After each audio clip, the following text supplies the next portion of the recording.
Cuan, cuan, we be getting money.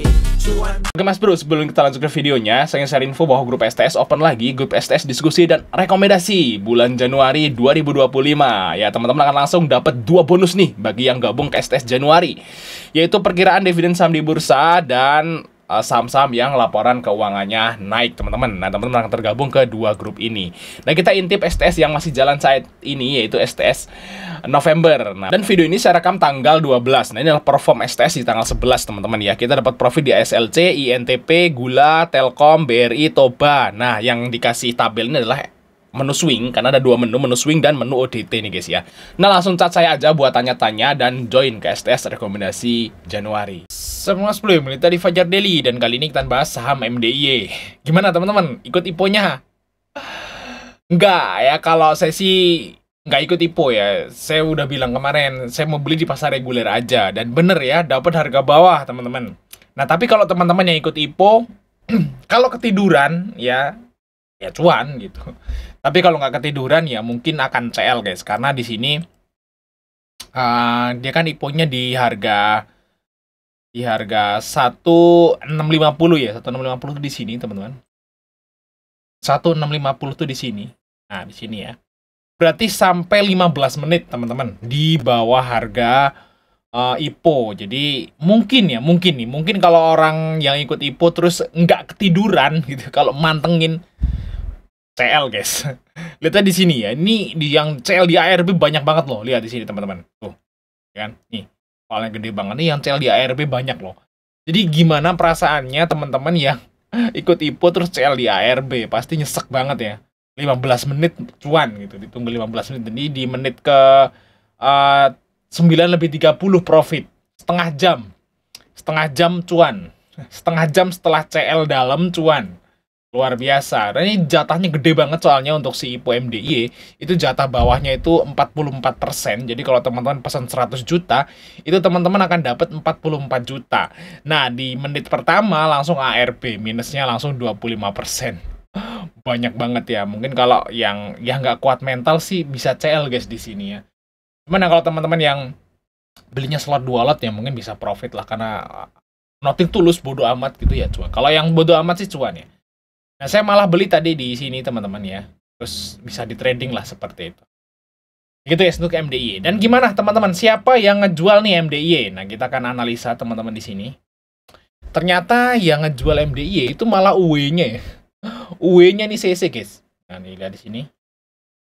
Ya, Mandiri Sekuritas kan CC. Jadi ini apa namanya? 50-50 jatahnya ya, si CC dan si CMB ini agak sekuritas nih guys ya. Jadi UE-nya kayak perang gitu guys ya. Ini UE-nya kayak perang gitu. Di sini di sisi yang lain CC yang ngeguyur nih. Mandiri Sekuritasnya ngeguyur. Tapi di sisi yang lain teman-teman, YU-nya beli. YU di apa namanya dibantu ZP ya. ZP ini beli banyak banget nah, 200 miliar di AVG-nya 1695 teman-teman. Dan untuk ZP ini AVG-nya di harga close ya. Ini yang ngebantu YU nih. Kalau nggak ditolong ZP ini, kalau nggak beli ya ini nggak bisa ngangkat lah si CC. Jadi saya nggak tahu nih kenapa bisa apa namanya crash begitu ya. Kayak nggak ada koordinasi gitu ya antara 2 UE-nya nih guys. Yang satu ngeguyur, yang satu ngebeli. Tapi menangan yang ini ya karena dibantu si ZP, dan asingnya masuk banyak banget di saham MDIY teman-teman. Dan kalau kita lihat di sini yang CL tuh para retail ya. Yang IPO hunter nih kayak XL, ini OD, YP, PD, XC ini saya yakin yang ngikutin apa namanya, ngikutin IPO guys. Ya rata-rata CL gitu ya guys ya. Kalau yang ikut IPO sih rata-rata bisa CL ini. Kalau yang trading sih bisa profit seperti itu guys ya. Untuk si MDIY. Dan ini masih ini ya guys, masih perang nih untuk UE-nya guys. Yang sisi satunya ngejual, sisi yang lain tuh ngebeli kayak gitu. Nah, kalau emang kita lihat fundamental untuk apa nama MDIY ini memang udah agak mahal ya guys ya. Kita udah bandingin sama Akses, masih menarikan Akses daripada MDIY. Tapi ya kita nggak tahu namanya IPO ya guys ya mau kemana, karena ini memang belum ada polanya gitu ya untuk IPO. Jadi istilahnya masih mungkin aja besok naik guys, karena separuh UE-nya itu masih ngebeli ya kayak gitu guys. Jadi kalau misalnya teman-teman itu tadi beli sore gitu, harusnya besok masih bisa kemungkinan profit guys di menit-menit awal seperti itu. Ya untuk si MDIY. Oke guys ya, itu untuk kesimpulannya besok masih bisa naik untuk MDIY teman-teman ya kalau teman-teman beli, dan kalau misalnya yang tadi ikut IPO dan profit ya selamat gitu ya. Dan kalau teman-teman yang tadi ikut IPO dan CL ya harus terima gitu ya. Harus ikhlas gitu guys, karena itu bagian dari pengalaman teman-teman ya. Kalau ibu-ibu yang seperti ini, kan kemarin saya suka ditanya, bang lo ikut MDI? Enggak, saya mau beli di pasar reguler. Itu ada alasannya teman-teman, karena memang saya itu hitung-hitung, wah ini jatahnya bakal gede, jadi pasti akan digocek dulu. Ini karena ini pernah ya dulu di IPO ini guys ya, di IPO saham Gria. Nah Gria ini soalnya saya pernah pengalaman guys di IPO saham Gria ini. Mirip seperti ini. Makanya saya nggak ngikut IPO-nya MDI ya, tapi beli di pasar reguler itu alasannya saya pernah pengalaman di saham Gria. Gria itu juga seperti itu teman-teman. Jatahnya gede gitu ya. Jatahnya gede tapi UE-nya lumayan gitu. Terus apa namanya?